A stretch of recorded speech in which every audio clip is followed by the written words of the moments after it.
Well, hello. Michael here.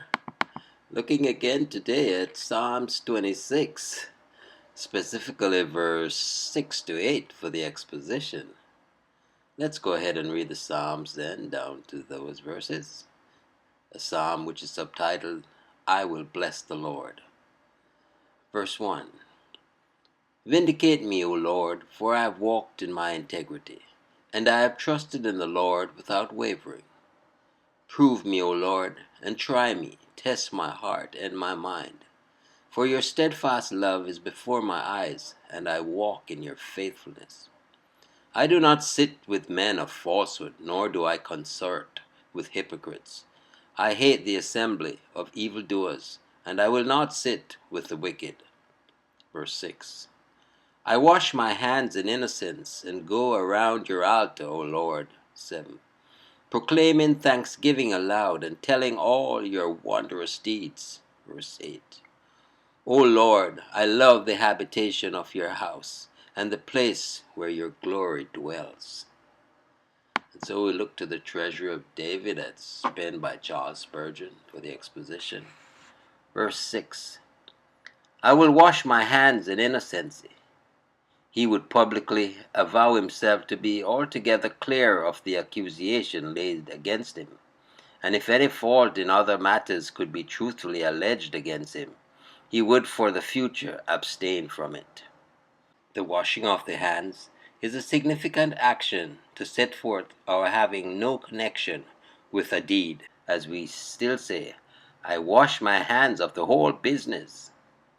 As to perfect innocence, David does not here claim it, but he avows his innocence of the crimes whereof he was slanderously accused. There is, however, a sense in which we may be washed in absolute innocency, for the atoning blood makes us clean every whit. We ought never to rest satisfied short of a full persuasion of our complete cleansing by Jesus' precious blood. So will I compass thine altar, O Lord. Priests unto God must take great care to be personally cleansed. The brazen laver was as needful as the golden altar. God's worship requires us to be holy in life. He who is unjust to man cannot be acceptably religious towards God. We must not bring our thanks offering with hands defiled with guilt. To love justice and purity is far more acceptable to God than 10,000s of the fat of fed beasts. We see from this verse that holy minds delight in the worship of the Lord and find their sweetest solace at his altar, and that it is their deepest concern never to enter upon any course of action which would unfit them for the most sacred communion with God.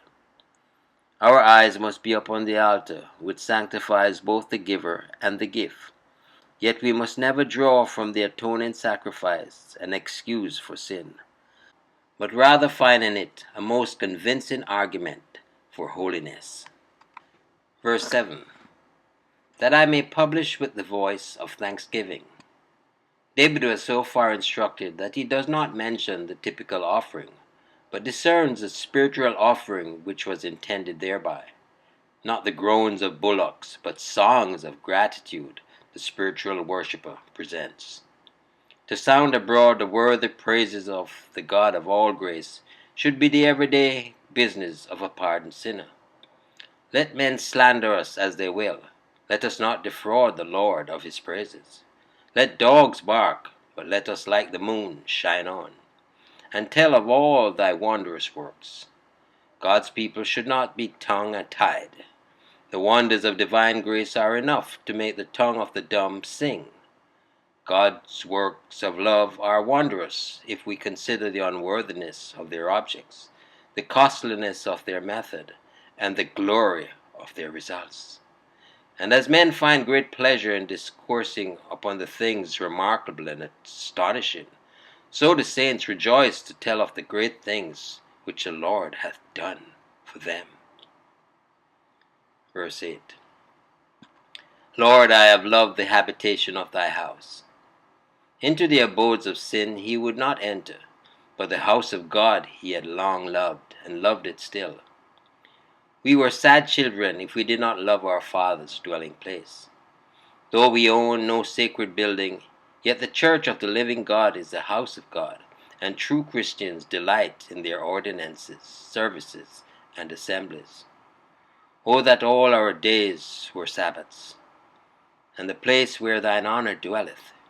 In this church where God is, had in honor at all times, where he revealeth himself in the glory of his grace, and is proclaimed by his people as the Lord of all. We come not together as the Lord's people to honor the preacher, but to give glory to God. Such an occupation is most pleasant to the saints of the Most High. What are those gatherings where God is not honored? Are they not an offense to his pure and holy eyes? And are they not a sad stumbling block to the people of God? It brings a scalding tear upon our cheeks to hear sermons in which the honor of God is so far from being the preacher's object that one might almost imagine that the preacher worshipped the dignity of manhood, and thought more of it than of the infinite majesty of God. Oy. Indeed, indeed, let us all be cognizant of his great imperial majesty. Trust you enjoyed the meditations. Michael here declaring yet again, Jesus is Lord. Until next time, be